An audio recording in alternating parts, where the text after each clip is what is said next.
Hello, this is Calvin Castine, and we're coming to you today from Ellenburg, just about in the center going east to west. We're at the Four Corners where the Bradley Pond Road is. It crosses Route 190 at a well-known place in the northern tier known as Our Lady of the Adirondacks House of Prayer.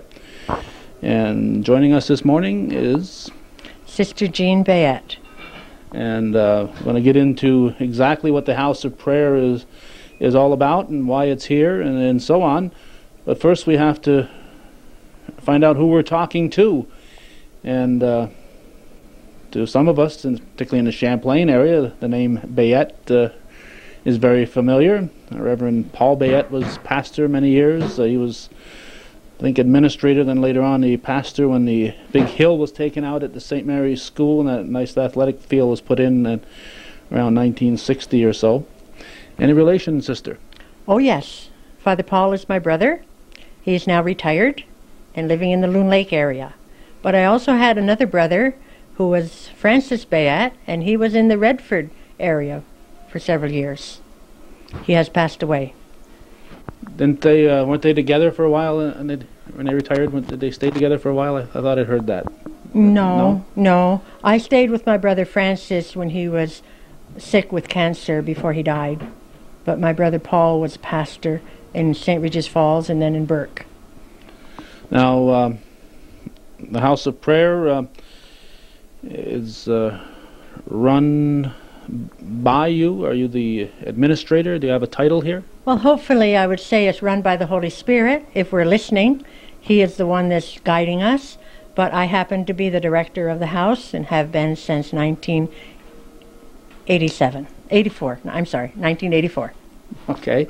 Now, let's get back to your family a little bit. Are there more than just the three of you, children-wise? Yes, I had an older brother, Leroy, and a sister, Grace, that was older than my brother, Paul. Mm-hmm. They have both passed away. Where's the family from? North Bangor. Oh. We lived on a 200-acre farm between North and South Bangor. And how many Bangors are there? Is there a West Bangor, too, it seems like? It's like Ellenburg. there's Bangor, North Bangor, and West Bangor. And you said a South Bangor, too. I wasn't aware there was a South. Well, South Bangor was Bangor. There's okay. North Bangor. Bangor was also called South Bangor. I went to school there. Okay. And then West Bangor. Mm-hmm. Okay. Yeah, we're to our south here is Ellenburg Center. To our east is Ellenburg Corners. To our north is Cherubusco. And out to the west is Brainardsville. So you're right in a hub here, too. Ellenburg Depot. Yes. That's your three, yes. Yeah. And yes, we're in the center of the hub. It's 25 miles to Plattsburgh, approximately 25 miles to Champlain, and approximately 25 miles to Malone. And then there's an inner circle, which is Line Mountain, Saranac, and Cherubusco. Okay. And Moore's Forks. Moore's Forks is the inner circle. Uh-huh. Now, we're going to get into a fundraiser that's coming up very quickly, I think on April 26th. It's at St. Edmunds? St. Edmunds Parish Hall. Okay, this is how the House of Prayer exists. Everybody needs some kind of financial support, and this is what does it. So we're going to get into that again later on in this, but we want to, in case you tune away for some reason, we want to tell you that April 26th. Do you have the hours on that, sister? Yes, from 11 a.m. to 5 p.m. Now, is this a dinner? What kind of a dinner? Yes, it's a roast beef dinner. All goodies, all kinds of goodies. Roast beef, mashed potatoes, green beans, baked beans, rolls, squash, all kinds of pies, cakes, and goodies. And there will also be a food table that people could buy things to take home. There will be a religious article table where books and religious articles may be purchased. Okay, so that's next Sunday, the 26th. So it should be shown on the 19th. So mark your calendar and plan on being there to support the House of Prayer. And now we're going to find out who Our Lady of the Adirondacks is and why there's a House of Prayer here. Let's start with Our Lady of the Adirondacks. I'm familiar with Our Lady of Guadalupe and Our Lady of Lourdes. Our Lady is the Mother of Jesus, of course, and comes to us under different titles. Our Lady of the Adirondacks first was manifested to Father Joseph Tremblay when he was in prayer, and she appeared to him. He kept it as a private revelation for a long time, and when he was called to open the House of Prayer during the late 1960s, this little schoolhouse was their little camp. It was still functioning as a schoolhouse in the late 1800s, but when it closed, it became a part of their farm, and they used it, once they sold the farm, they used it as a little camp for themselves. From day one, when it wasn't used for farm help, and there was an emergency situation such as a fire, they would open the house and let others use it. And it's surprising the number of people in the area who have taken abode here.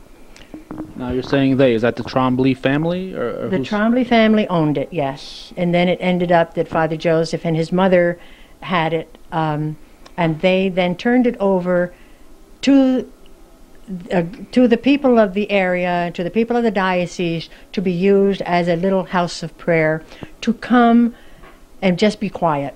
They may be here alone, or there may be others here with them. Right now, since 1987, I've been here. You said 84 earlier. Is it? I'm thinking of Rita, who came in 87. No, I did come in the fall of 1984. Right. Okay. See, I am listening. I'm listening. Just in case you're not sure, I am listening. Oh, I'm sure, but... Okay, this originally was a one-room schoolhouse? Yes, and we still have the wainscoting on it to prove it. Okay, we're going to take a little tour around the house and the grounds here very shortly after we're done this initial interview. So you can't see it here on the camera, and we will show it to you after. There's a picture here, and that's how Our Lady, the Blessed Virgin Mary, appeared to Father Joe at that time. Now, is that the only apparitions were in that early 60s time? It hasn't been. I don't exactly know when that happened. I can't put a date on it, but Our Lady has manifested herself to others who have come for prayer and were searching for their mission in life. She has appeared here before. In sense. Yes, in sense, yes. Okay, now is this place sanctioned? I'm not sure if I'm using the right word, by the diocese. How does a place become a house of prayer? Well, I could go deeper into that. It is approved by the diocese, yes, and Bishop Berzana gave permission to open the house, and when we wanted to establish it as a house of prayer and incorporate it, Father Joseph Tremblay asked Catherine Doherty, who has a lay apostolic community stationed or grounded in Canada. Now, perhaps people do not know Catherine Doherty. She was a Russian baroness who opened Friendship House in New York City and in Ottawa, and then went up to Combamere, Ontario, and at the request of the bishop, took young people in and trained them to live a Christian community type form of life as the early apostles did, and then learning how to love one another through all the difficulties of interaction in our daily lives, to go out and bring that message of love to others. And this is based on the same gospel message. Now, she sent, with the permission of the bishop, she opened this house in the 1971, I believe, and it was discerned by their community that this was not ready to be ministered by them. And that was a listening house, to become a listening house whereby people could come and share their sorrows and their sufferings and their frustrations and be refreshed and go back out into the world. She called them back in 1973, and then for some time, after discernment, and the bishop said, keep it open, people came and went, stayed for a short period of time and left, and then the board of directors asked for someone permanent.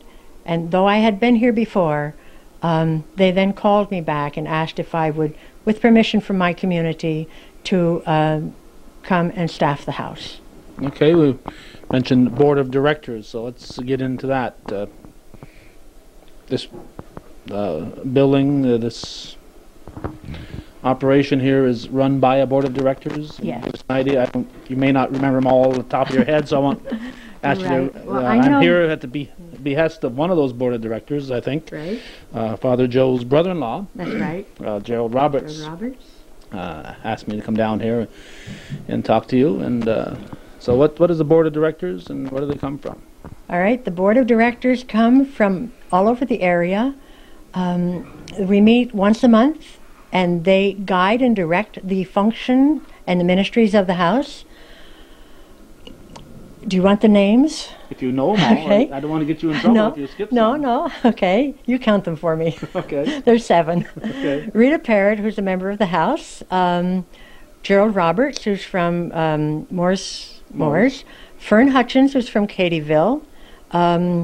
Robin Thompson, who's from Morrisonville. Mark Rasco, who's from Plattsburgh.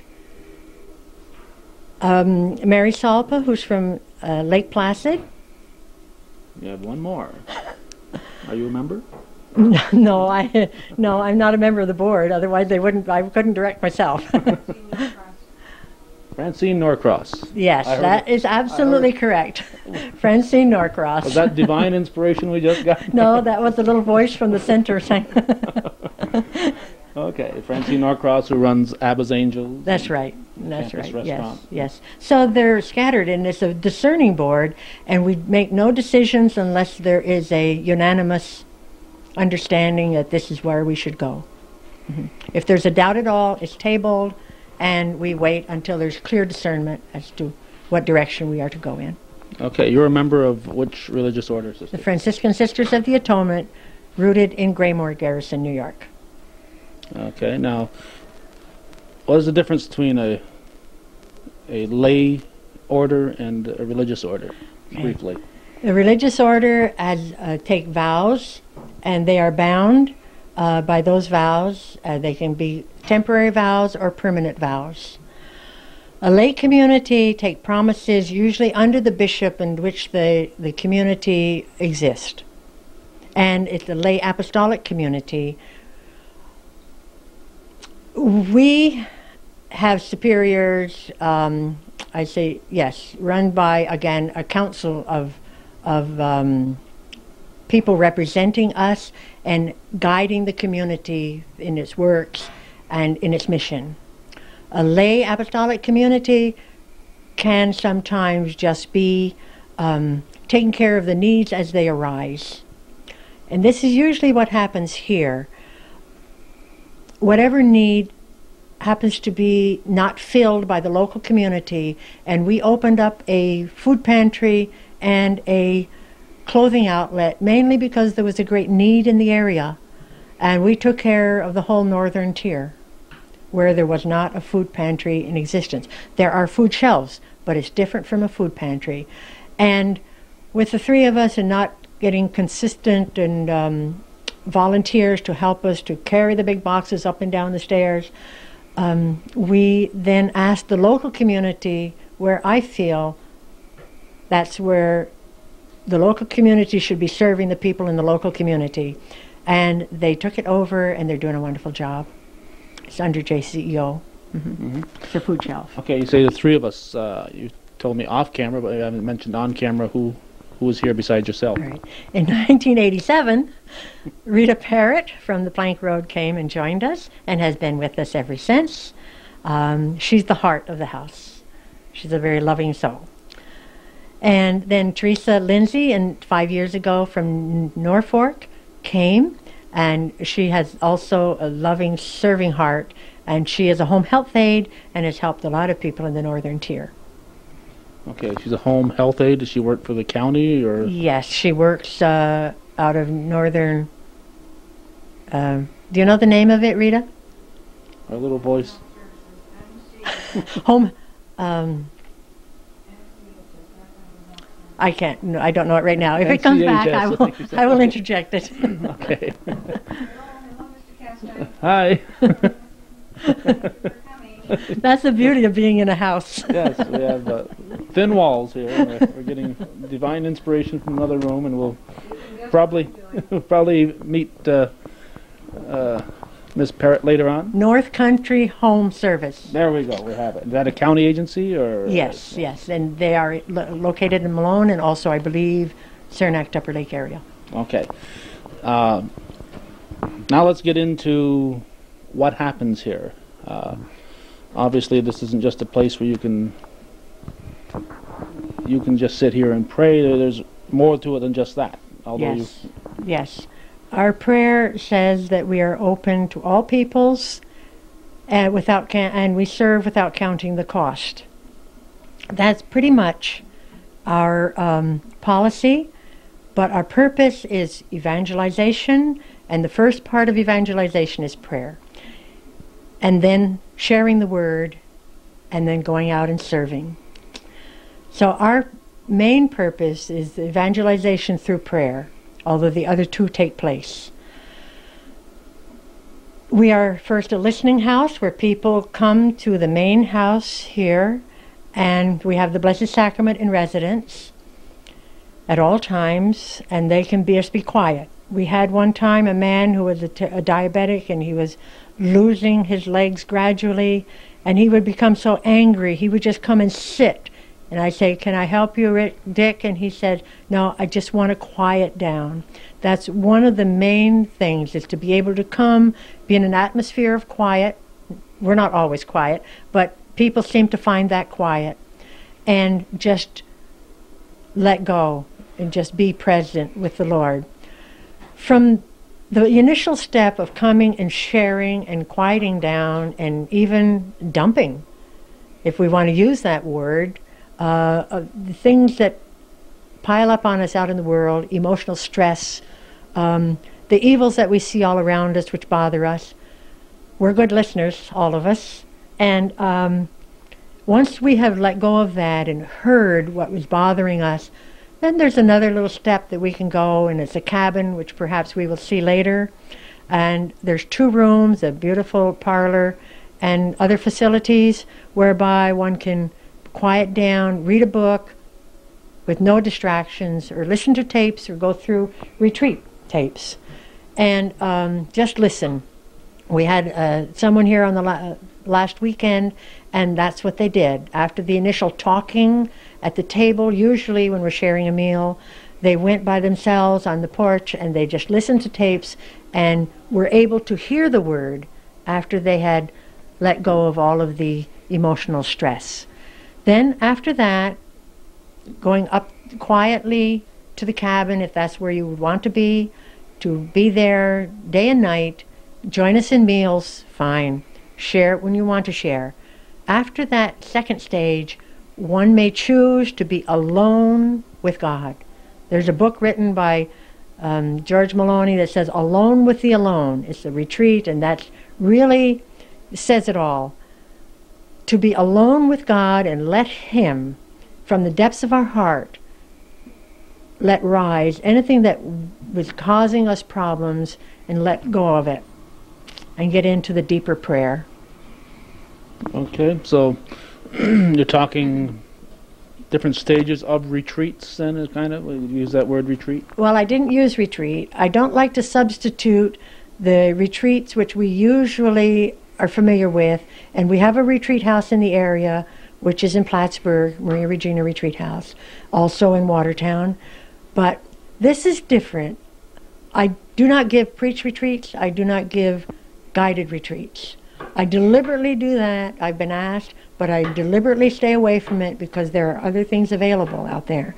This is mainly to help individuals. Very seldom do we have groups, but to help individuals to come and just quiet their spirits down so that they can be more effective out in the marketplace, out in the world. Okay, and there are different levels that a person can use your house of prayer here. Yes. If they just need somebody to talk to. That's right. Can they call you? Yes. You can. Yes, they can helpline call. Helpline also. I mean, Oh, you yes. haven't got to physically come. They could call you. That's right. Oh yes, we've had many people. We sometimes every month, or on the average, have over 200 calls. Not all of them are for sharing, but a good majority of them are just to share. Yes. Okay. What's your phone number then? We might as well. 594-3253 in the 518 area. And it's under listed in the phone book under Our Lady. Lady. Okay, so if you're looking for it in the phone book, look under OUR and That's right. don't look under House of Prayer because it That's won't be there. Do under Our Lady of the Adirondacks. That's correct. Okay. So people can call. Call anytime, 24 hours a day. I was just going to ask your hours. If we're not awake and we don't wake up at night, please try the next day. Let's let it ring, right? Right. Somebody answers. And I don't use an answering phone because my brother told me that's the worst thing he likes to hear is some box saying leave a message. So we have an answering phone, but we do not use it. Okay. Is there someone here 90% of the time or always? Yes, or? 90% of the time there's someone here. Yes. Okay. Now, if somebody does want to come in person rather than do it on the phone, let's go through those stages again. They can just come and... They can come and make an initial visit and just see if they feel comfortable. That happens, they just want to come and sit and not talk with you. Very fine. Oh, we have a lady that comes on her way from Malone to her business in Plattsburgh and vice versa. Stops in, she just comes in, goes, says the rosary. If she wants to talk, she says hi through the window. And we just share a little bit and then walks out. No more than 15 minutes sometimes. But it's just a little quieting after a business day. Oh, yes. Okay. That's fine. We encourage that. If I can use a phrase from Superman, you're a little bit of a fortress of solitude here then in that That's way? correct. That's correct. Yes. Okay, so you have people then, this is a little chapel to our, this I think, I was told this is the original chapel here. Yes. And then you have another room we're going to get into once we get in there. So people can either come for a short visit, 15 minutes, a couple hours, or spend the day, night. That's week. right. Yes, they can spend as long as they would like. We've had people come for 2 months. They were coming for a specific purpose. During that time, as Catherine Doherty says, if you don't work, you don't eat. So you share a little bit if you feel able to do that. You share with us and just become a part of the household like you would a family. We're all one big family. Do a few chores and Sure, but charge. not a work, no charge. no charge. No charge, yes. No charge, just to help out. That's right. That's right. And if a person doesn't have a means to give a little donation while they stay here, that's all right too. God provides. Okay. In other ways, through other people. Somebody else will come along and pay that. That's right. That's right. We've had times when there was struggle, but thank God we are out of debt now, thanks to the members of our association, and we have a large number of people, praying partners, who choose to become united with us in prayer, and we have about 170 all over the country, and even in Canada and in foreign countries who are members of our prayer association. Okay, what's a prayer association? You have to clue me in on that. All right, it's a group of people who want to associate themselves with us, and our main purpose is prayer. And if there are other ways in which they can help us through, like helping at the dinner, they volunteer to help us manually, and with other talents. Now, as we go, we have a young lady who painted a picture for us, and she's using her talents, which haven't been expressed before at a large scale, and she just painted the most beautiful picture in charcoal. These talents are beautiful when they come forth, and even that is prayer, because when we're painting and using the gifts God gives us, it is glorifying God and is helping others to feel better about themselves and the world around them. It didn't mean much to me at the time, but after I got out of school and became a little more aware, I understood what we were doing all those years at St. Mary's when I went there. At the top of every paper, we wrote "All for the glory of God." Right. And when you're talking about this lady, the charcoal painting or whatever, it's Yes, she's a young lady, and we'll see it when we go in. It's very, very nice. Yes, if we could only learn to love as God loved us, and that is a lifetime task.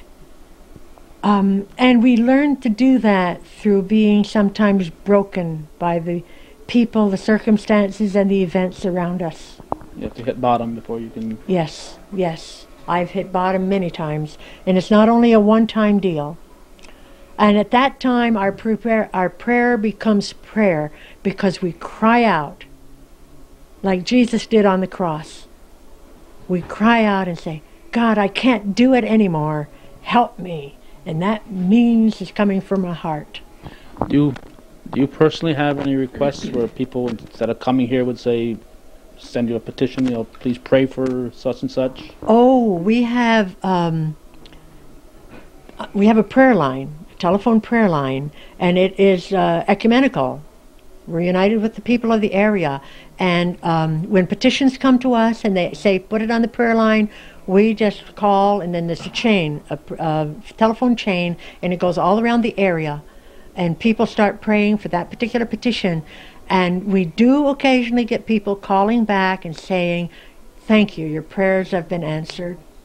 Our prayers have been answered. And that's the real joy. That's a real joy. Yes. That's when you know you've been successful. Because you don't always, as you were talking off camera before, you don't always know, right? That's right. And we don't have to know. As long as we are trying our best to do what is right, helping one another, and that's the second commandment. But to fulfill the first commandment, to honor God, if we could only focus on honoring God, the other things will fall in place. But we get distracted by the work, we get distracted by money, we get distracted by materialism, we get distracted by the evils that are in the world, and that's devastated. You have to get back on track every once in a while. Oh yes, oh yes. To focus. Mm-hmm. So, if somebody is interested in coming here and finding out more about what they can get out of this house of prayer, they can call you, they should stop in personally. I mean, to me, these people that can come and spend days in this little cabin here, then up in the back, I'm wondering how they can not work for days or weeks or months. And well, vacation time comes, or sometimes if I'm sick, physically I take time off.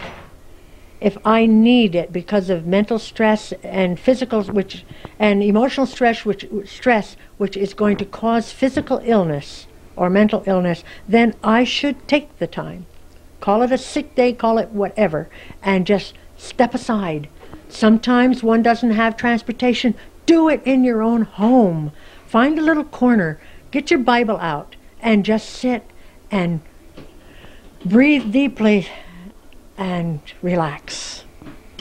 I had a gentleman who was 98 years old, and he was told, because he has a nervous stomach, and he could only take 15 minutes to eat, just to take a 5-minute, close your eyes and go to sleep. And he was able to do that, and he said he was rejuvenated to get back to work and give his best. Back to work at 98? Not now, but when he was working. Okay. Thank you. You asked a question before. We do have, and the answer to that is, we do have a lending library, and when people come, they just browse through the books. We have a gentleman also that comes, and he has, because he works in the store and it's not always busy, he reads about 3 to 4 books a week. Wow. On his spare time, instead of doing other things which would keep his mind occupied in not healthy things. He is reading these books. We have topics such as Christology, the life of Christ, Scripture, the lives of the saints, theology, the life of the doctrinal aspects of the church, ecumenical books on ecumenism, and Wherever you look, you find books. Books upstairs, books here, books in the other room, books in every room. So people just wanted to come and get something to take home? That's right. That's right. Yes, and we have now cassette tapes and videotapes which have been lent out. Sometimes we don't always get them back, but if it's helping someone, we're happy. We're happy, yes. Okay. And if people want to donate books to your shelf, you wouldn't object? Wouldn't object, no, because if we have them in stock, we send them to Florida. We send them to Comamere, and they send them to the Third World. They sort them out and send them to the Third World. If they're not good readable material, they use it as bedding for their animals. So it's used. They're used. Okay. They shred it. So be careful which books you donate here. All right. So again, people can come here for 15 minutes, for a couple hours, for a couple days, Weeks for a or couple weeks, months, whatever you feel might be your circumstance. So couples come? Oh, yes. Oh, yes. We had a couple over the weekend, husband and wife, and it was nice where they were sharing their frustrations, and the partner was listening. And with a third party listening, sometimes it clarifies. We can feed back what they have said, and it clarifies matters, yes. And then they can enjoy themselves in a quiet surroundings. Can I ask you, is it always the man's fault? Oh, no, no, no, no, no, no, no, no, no. No, I think it's mutual. If one of us has a problem, the problem comes when we react instead of act on something that is negative that comes forth from us. If we act on it, share it, and realize that part of it is my fault, that's half the battle. If I react and say, oh no, it's not my fault, it's yours, that's the problem. That becomes a problem. And it's just beautiful to be able to share and say, and hear back what I've said and say, oh yes, that is a part of my problem. And I've had to go through that many times. Many times. Okay.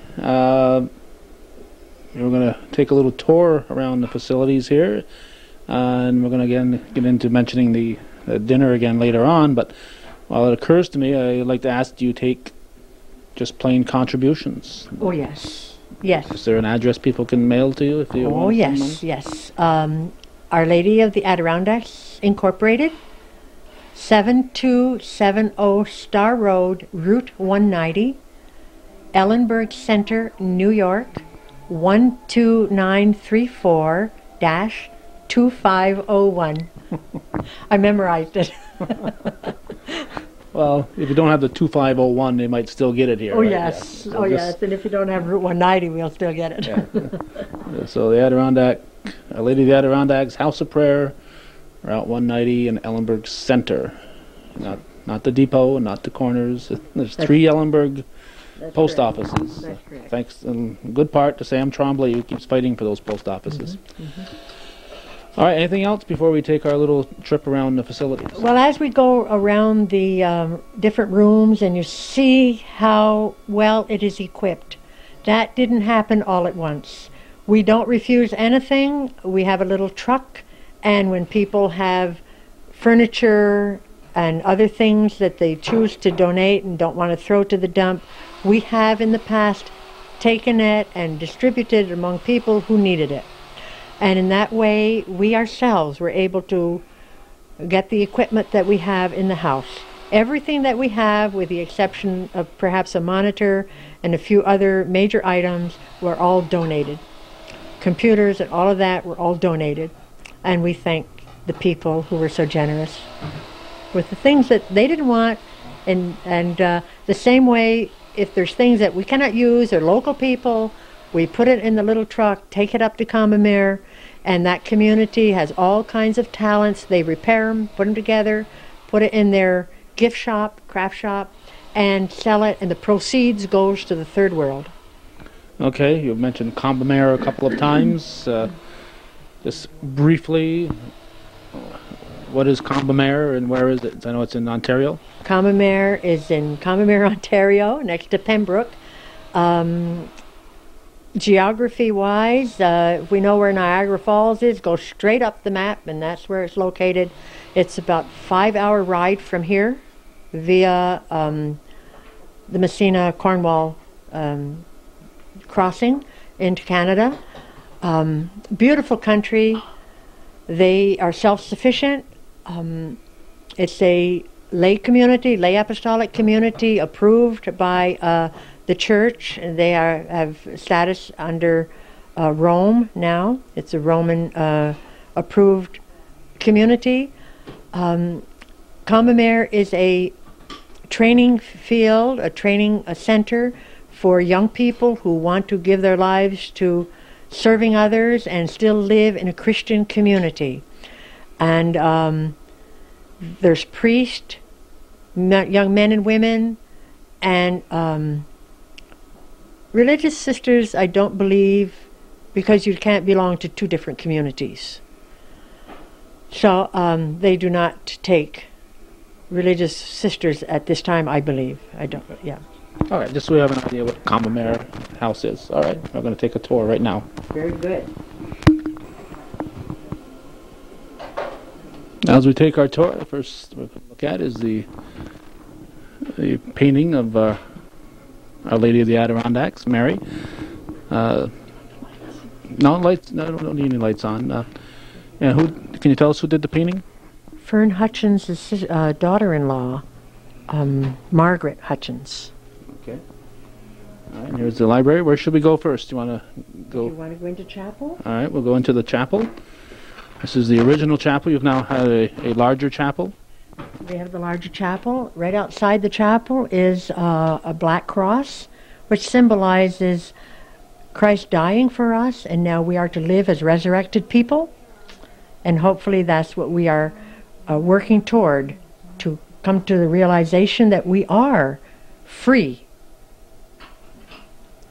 Okay. Now, is this chapel still used? Oh, yes. Yeah, we say daily prayer here 3 times a day. We say the Divine Office. And the Divine Office is the universal prayer of the Church, which all priests and many lay people are taking up now. It's the Psalms of David.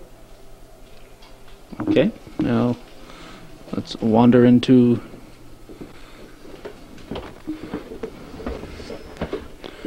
this room here. This room was the original little Pustinia room in back of chapel. When someone came to visit in the time of the girls from Combemer, one would be listening and the other one would come in here and pray as a backup prayer so that people would be able to open up and be freed. Usually as a prayer room, there would be a bed, a desk, a chair, and a Bible, and that's all. And a black cross, again, to remind us that we are resurrected people.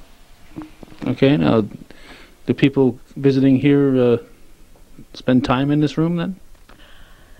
This is used now as a guest room. And right now I'm using it. Oh, okay. All right. All right, we're now coming back and we're gone through the library and we're into the old schoolhouse. Any idea when this schoolhouse stopped operating? I believe around 1904, 1906. Don't quote me, I'm not quite sure. Well, it's too late now. You've been recorded. So it's really an old schoolhouse and it's been quite a while. Yes. Anyone more interested in it, there is a local book put out by one of the societies that speaks about this whole area, and this is in it as a schoolhouse. Okay. The original wainscoting is right here, but you'll see it more in the other room. Okay. What do we have here in the kitchen? Oh, we have a cook. This is Rita Parrott. My name is Hi. Pastor. Nice to meet you. And a member of our association who lives with her family in Moores Forks, and this is Jeanette Sansusi. Hi. Hello. Same here. Thank you. There's the wainscoting, the original wainscoting. Right here is very interesting because the little children used to hang their coats, and we just filled in the nail holes. Oh. They used to hang their coats when they went to school here. Probably not too many of those 1906 students still roaming around now, huh? In back of the kitchen, we're going into a... When I first came, was a storage room. There was it was not finished off, and it was on our shelving for the like a little pantry. In the North Country, we always called them pantries. That's right. As you leave this, it used to be a furnace room, and now you'll see what it is now. Ooh, we got Messages have come in over the fax machine. Long fax at that. right, a very long fax. This used to be the back door where we used to burn wood, and this we're going into what used to be a woodshed. Now there are 2 rooms. They can be guest rooms for people who do not wish to go away from the main house. Okay.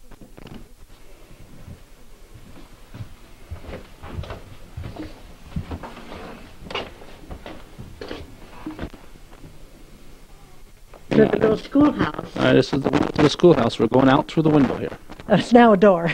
All right. Into the new wing. Now this is the part that really makes this place deceiving, because it doesn't look this big from the outside. That's right, yes.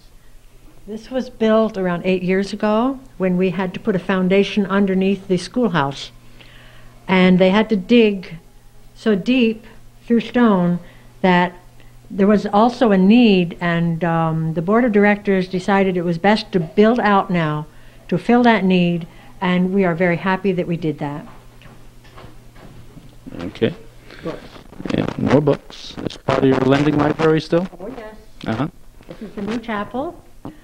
When we have groups, and we do when there's a request for societies to come for a day of recollection, evening of recollection, we've also had a healing mass here, and when my aunt was here and she passed away, we had the wake here and the funeral service here. So where we said before, to fill a need, when we see that there is a need to be filled, we try our best to take care of that. Now, is Mass said here on a regular basis at all? Or? No, Father Joseph? Sister, just as I asked you if Mass was said in that chapel on a regular basis, and you just said no, the battery in the camera died, so people didn't hear any more than that. You said that occasionally Father Joel will come down and say Mass, and your brother, Father Paul? Yes, yes. And priests who come and visit usually say daily Mass when they're here. But ordinarily we go to the local church for daily Mass. Okay, we are outside here. We're looking at where the Bradley Pond Road and Route 190 intersect. The Adirondack Mountains. Yeah, and then the Adirondack Mountains in the distance. And this little building outside the house is St. Joseph's house, dedicated to St. Joseph. And it used to be a little chicken coop a mile up the road. And it was, when it belonged to us before, it was transferred or swapped, as it were, for property. Property that it's standing on did not belong to the community, did not belong to Our Lady of the Adirondacks. And to extend property from behind the building to give us a little walking space, they exchanged the building for the land. And then several years ago, we were able to purchase it back and make it into a little retreat house. Okay, and this is a place that people can stay in for as long as they need to, right? Yes.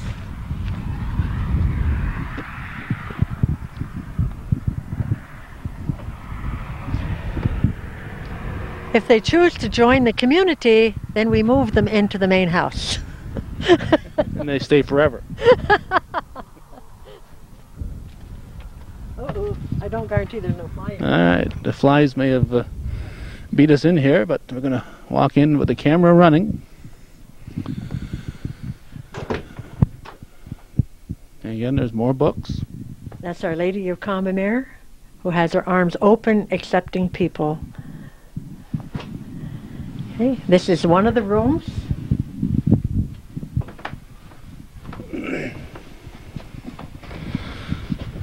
Now, I see a monitor heater in here, so people can come here year-round?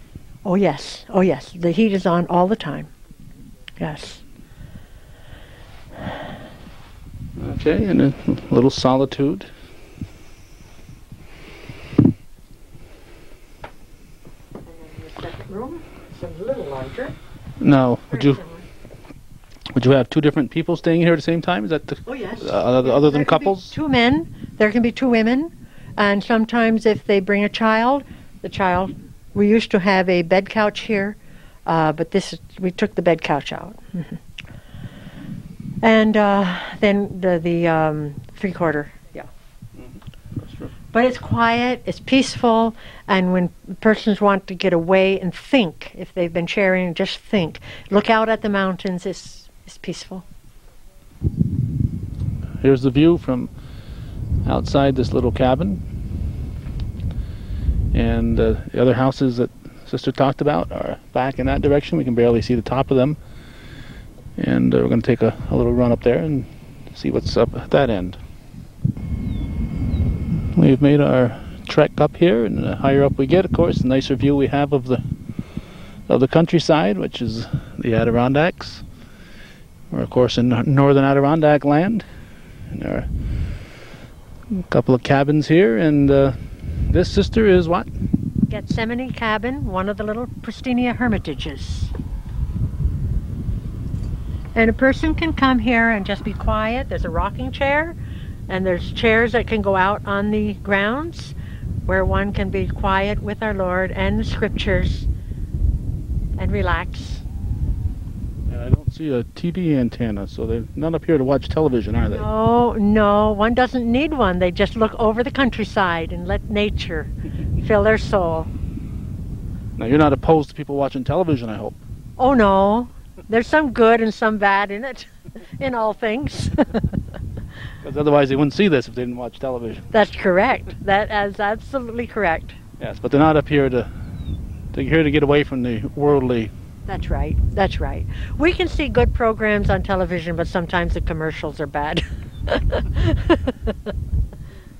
Okay. And how many little cabins do you have up here? We have a little hunter's trailer, which is the Katri-Tekakwitha cabin, and I like that one. It's comfy in there. There's a little stove. Each cabin is equipped with a stove, a gas light, and a bed. Now, is this a cabin over here too? No, that's a storage building. And behind each cabin, behind each Pristinia cabin, has its own little comfort station. All right, all the comforts of home. Almost.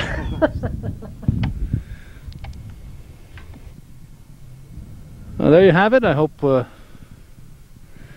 we all know a little bit more about what the House of Prayer is.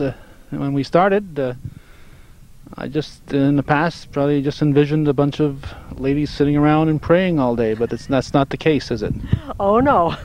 We are quite active, and our work becomes prayer because we offer it in union with all that is happening out there so that it is life-giving rather than destructive and critical.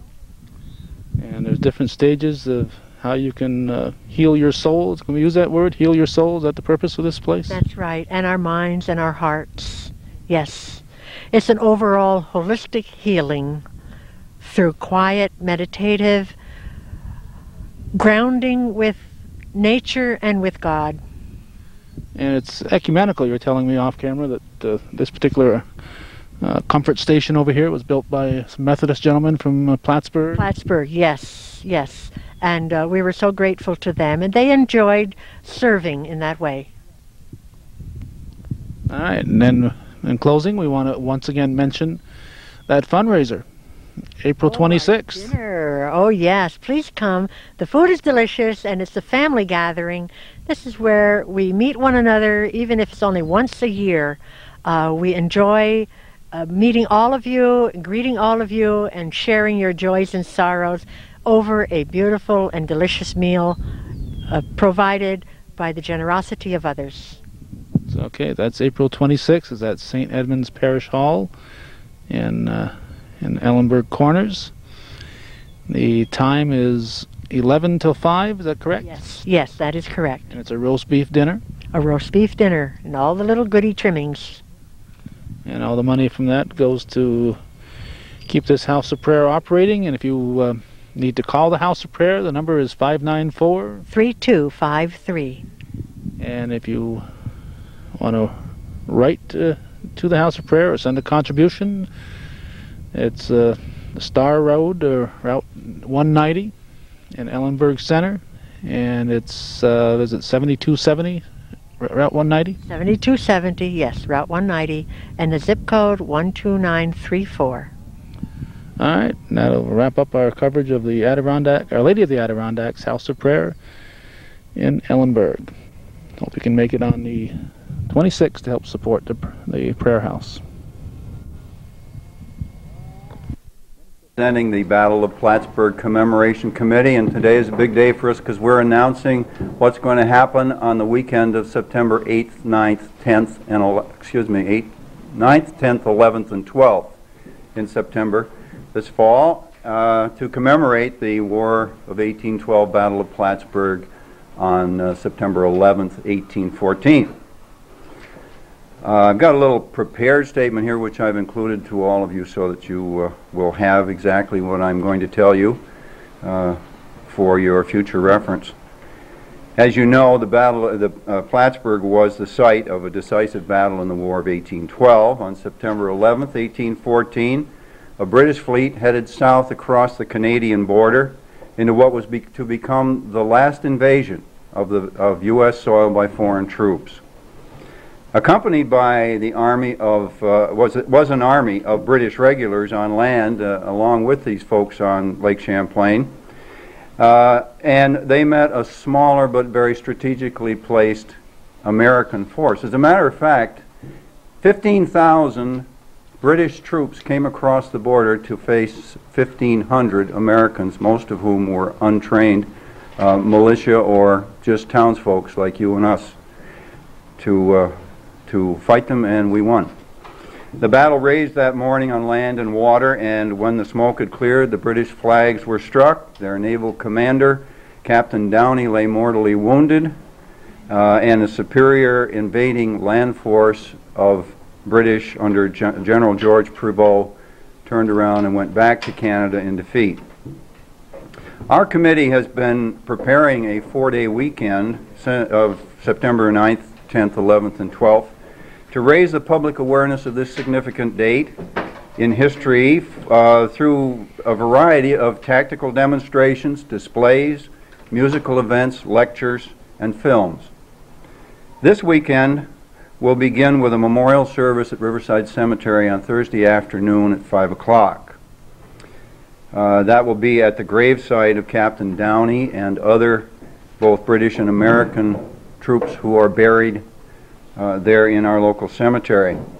Featured during this service, which is going to be conducted by the local clergy and Colonel David Fitzens, whom many of you recognize as one of the finest and most well-read experts of the Battle of Plattsburgh, will be the Lakeside Chorale. There will be bagpipers, buglers, color guards from various veterans organizations. And there will also be an address by Thomas McDonough Russell IV. He's a 6th-generation descendant of Commodore McDonough, who fought so valiantly here in the battle. At 7 o'clock that night, the Historical Association and the SUNY Plattsburgh History Department have joined forces together to bring to us Dr. David Skaggs, who will be here from Bowling Green University, and he will be speaking from 7 to 10 o'clock on Thursday night on the subject Before Plattsburgh, Early Life and Career of Thomas McDonough. Dr. Skaggs is a very well-known and recognized author and expert on the life of Commodore McDonough, so this should be a very interesting thing. Many of us don't know this part of Commodore McDonough's life. As a matter of fact, many of us don't know anything about Commodore McDonough, so I think this will be a nice way to start the weekend. Following day on Friday will feature the arrival of the reenactors, which are expected, whom are expected from New York, New England, Quebec, and Ontario. And they're going to be locating right here on the Kent the Lord grounds as they did last year. But we think there's going to be at least 3 times as many this year as there were last year. So we're very excited about that. Unfortunately, with reenactors, you're never quite sure until the day that they're supposed to arrive whether or not they're going to come. But we certainly encourage all of them to be here, and we certainly encourage them to let us know they're coming. Gary Worthington here at the Kent the Lord House is very willing and ready to take the information from them and make space available for them. We will occupy the whole side yard and also areas behind the fence here too. Dr. and Mrs. Balukas have kindly given us permission to expand into that area if we need to accommodate the number of troops that we expect to be here. Well, let's see now. Many local residents are going to be in period dress during the weekend. You may recall that in a battle like the Battle of Plattsburgh, it was kind of localized, and the spectators from the town just get out and line the shores and watch the whole thing happen.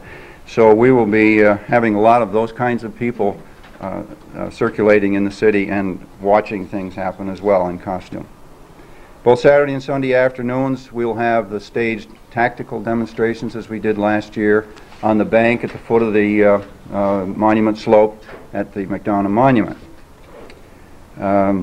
Canadian troops and American troops armed with muskets and cannon, and incidentally last year we had 2 cannon. We expect 8 cannon this year. So we should put a pretty good bang out for the buck. We hope that this will continue to be the place to go in September for our battle.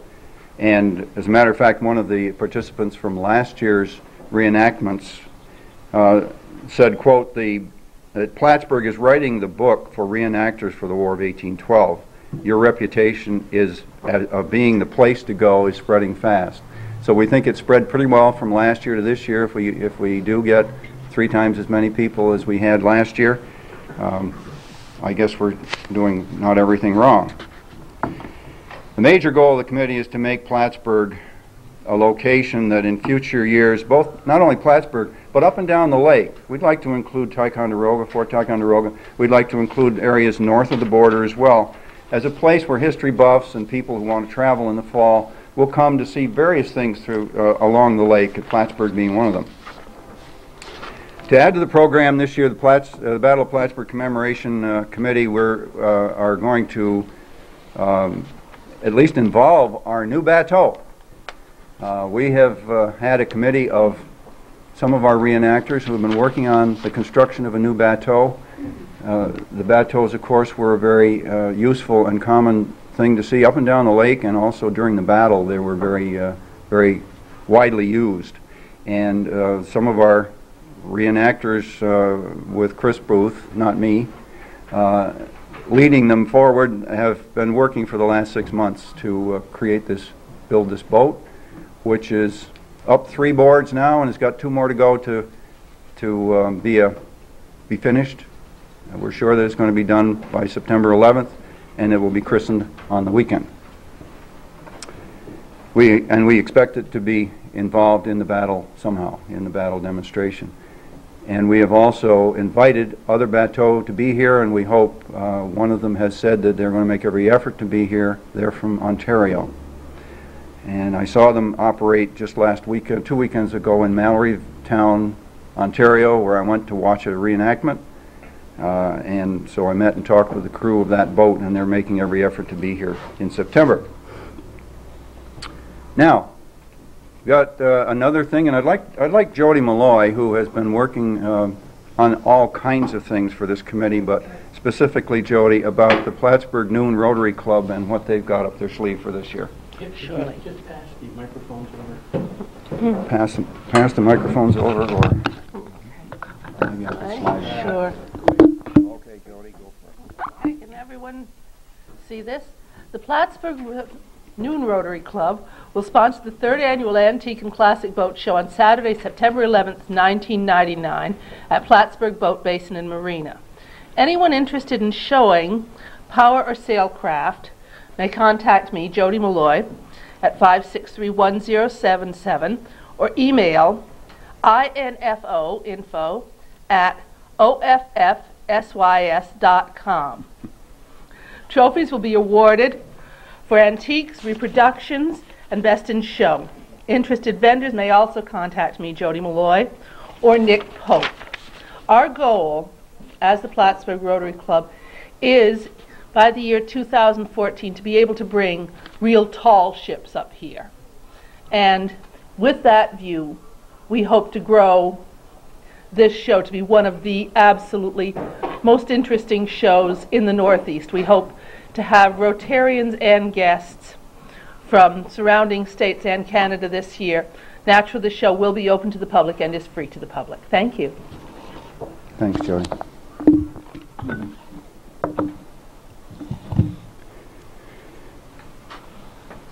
Another thing that's new this year, I guess that wasn't new, but the Rotary Club doing it for the first time this year is new. We're going to have a biathlon, and the YMCA is going to sponsor it and handle all the details on it, fortunately for us. It's going to be held on Saturday morning, and it'll start with a run from the City Hall to the Crate Center. Then they'll hop on bicycles right around Cumberland Head, come back to the Crate Center, get off their bikes and run back to the City Hall.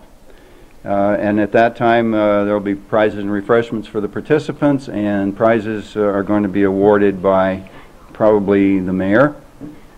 The city police and county police are cooperating with us, as well as Vince and the ham radio operators who are going to be there to help ensure safety for especially the bikers, and to monitor the race as it progresses.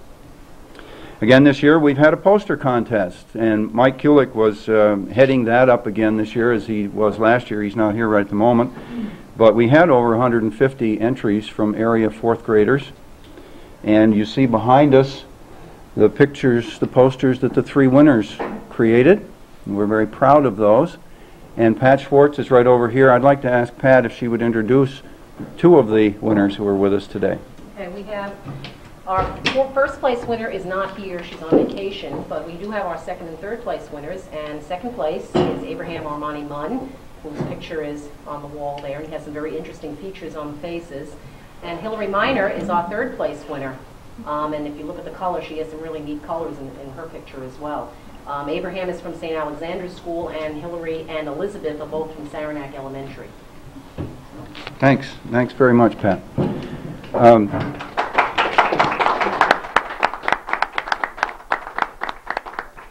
you want to go back and sit with your folks now, that's okay, I think. Now I want to be on TV. What? Yeah, yeah. Pat mentioned that Elizabeth Terry was the first place winner. And as you recall, last year we used the poster of the first place winner to create the buttons, which were used as souvenirs for the event last year. This year we have now a button. This is a prototype of the button. We don't have a lot of them created, this one so far, but this is the button that will be used, and it incorporates the center part, that's the center part of Elizabeth's poster. So we're very pleased and proud, and on this thing it also says that the artwork is by Elizabeth Terry. So we're very proud of that. I'll tell you a little bit about that button in just a minute, because that's going to be a very important part of the weekend. It's not just a souvenir. There has been also a new thing this year, an historic trail which has been created by the Boy Scouts, and Jack Barrett specifically, who was a member of our committee and also a leader in the Boy Scout movement. That's going to be inaugurated on Saturday, and there have been created special patches that have been designed and made so that Boy Scouts who walk this trail, and at each stop there will be some questions that they have to answer. When they get them answered and finish the trail, they will be awarded a patch to sew on their uniform. And this trail will be opened initially on this weekend, but it will be open apparently for the whole year for any Boy Scouts who might be visiting the area from other areas of the country and want to earn this patch. There will be special exhibits at the Clinton County Historical Museum, at the Kent Lord House Museum right here, the Historical Museum at 48 Court Street, of course.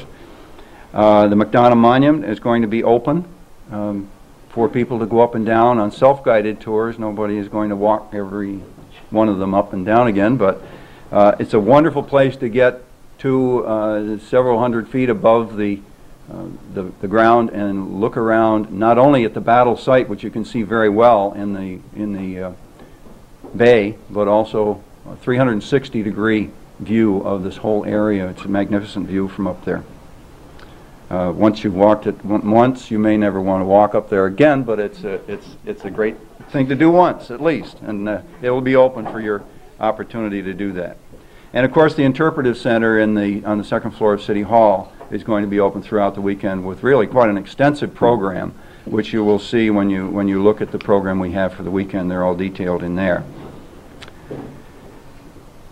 The Plattsburgh Downtown Association, very graciously this year, has contracted with a group of bagpipers and drummers called the South Glengarry Township Pipers and Drums, and they will be here from Ontario to perform on Saturday. So that's going to be a new item, and I've heard just today how well they did locally, I think, in Rouse's Point within just the last few weeks. Sunday, Aikens Volunteers, that wonderful group of pipers and drummers that was here last year from Essex, will be back, and they will perform. Both of these musical groups will perform just prior to the tactical demonstration at 2:30. So they'll be performing probably around the 2 o'clock area. It's all in the schedule. The Farmers Market is going to have a gigantic garage sale. It's going to go on all day on Saturday. There are going to be multiple screenings of that wonderful video that we saw last year for the first year, the Battle of Plattsburgh, the final invasion, that was done by Colonel David Fitzenns and Bruce Carlin. And that's going to be shown, I think, 5 times during the weekend. Again, it'll be with the Interpretive Center. Melissa Bista Cross is going to be leading several narrated tours of the historic area of downtown Plattsburgh, which she did last year. And she'll do those throughout the day, I mean several times during the day, and at night by candlelight. For stamp collectors, there's going to be a special cancellation commemorating the Battle of Plattsburgh that will go on at the post office on Saturday morning. And the Boy Scouts will have a booth where they will also be offering cachets for the Battle of Plattsburgh as well. From noon until 6 p.m., Captain Frank Pabst and the crew of the Juniper are going to conduct narrated tours, a special short tour out and around Crab Island. Crab Island is, of course, where many of the British and American service people were buried after the war. There was a hospital there. And, of course, he will be traveling through the area where the battle actually took place on his boat, the Juniper. And we're very happy to have him doing that. There will be a small charge for that. I want to tell you that up front because I'm going to tell you something else about charges in a minute. But Frank has said that he will offer to anybody wearing a button a $5 charge for that tour, and those who aren't wearing buttons, $8. On the final day, all these venues that I've been talking about for Saturday will be open again on Sunday. There will be a tactical demonstration again Sunday afternoon. And there's going to be a wreath laying as a final thing for the weekend, a wreath laying ceremony off the Juniper near Crab Island, again to commemorate those who have died and are buried out there. It'll be sponsored by the American Legion Post 20 and area veterans organizations from several wars.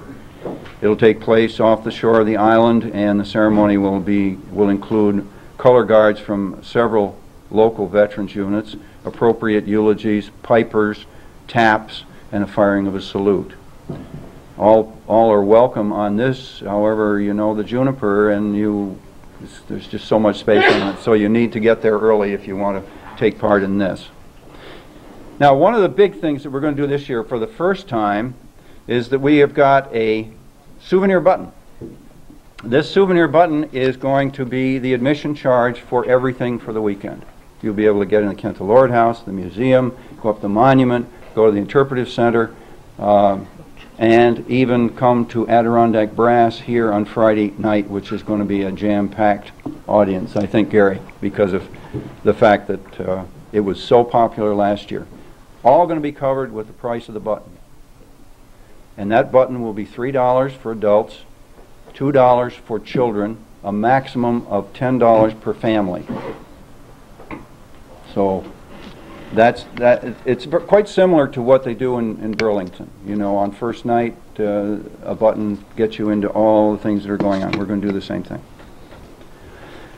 We're going to have those on sale very shortly, probably in the latter half of August, I would say we would have them on sale, and they'll be in lots of different locations. We will let you know where those locations will be when we've got those set in stone, but we don't have that done yet. There will be souvenir programs. We're printing 2,500 souvenir programs, which will include the schedule and some narrative about what the weekend is all about. And those will be available, of course, free of charge. While the schedule is, I want to tell you that it's still being refined. I was typing this morning to get what you've got now, and there will be more things added. But this, I think, gives you a flavor of what the weekend is going to be all about. The committee is comprised, as you probably know, strictly of volunteers. There isn't a paid person here. We've been meeting since last October, 1 month after the last event, and we've been meeting monthly, so there's been a lot of effort and a lot of time and a lot of shoe leather expended on this weekend, and we hope that it's going to be a great success. We hope to grow it each year, as Jody said, not just the boat show, but the whole weekend, shooting at 1814 as the 200th year anniversary of the Battle of Plattsburgh. We've seen a lot of growth since last year, since 2 years ago, at least 2 years. In 1997 there was a smaller celebration. Last year was a growth from that, and we expect that this year is going to outstrip last year, I hope.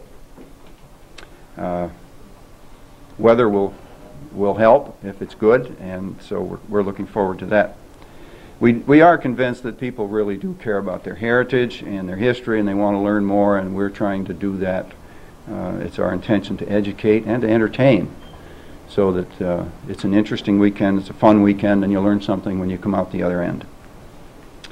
So we need a few volunteers, and if anybody in the audience would be interested, we will certainly need people for costume to town people, for admission button sales, for biathlon race course control.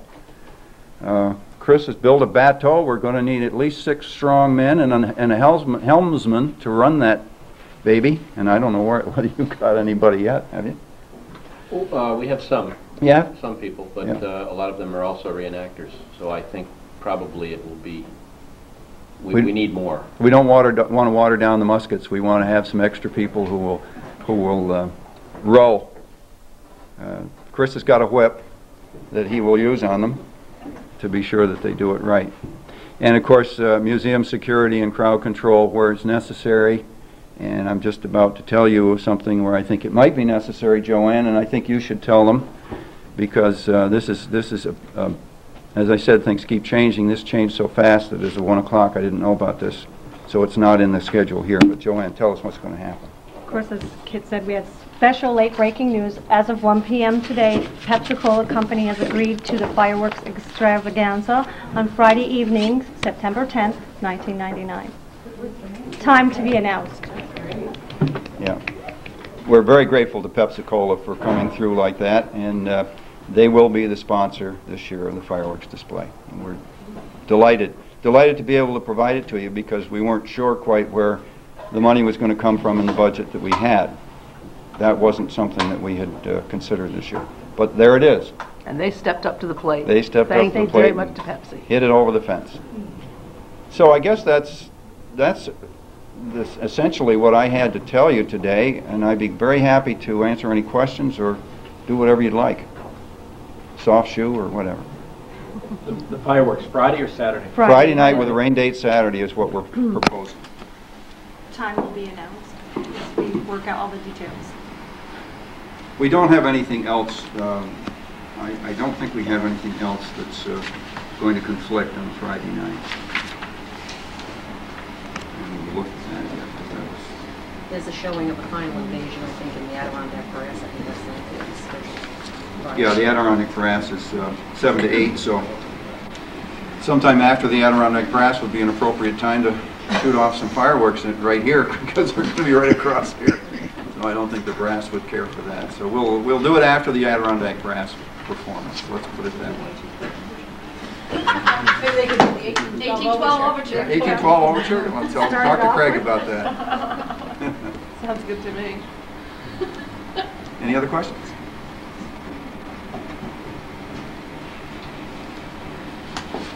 Okay.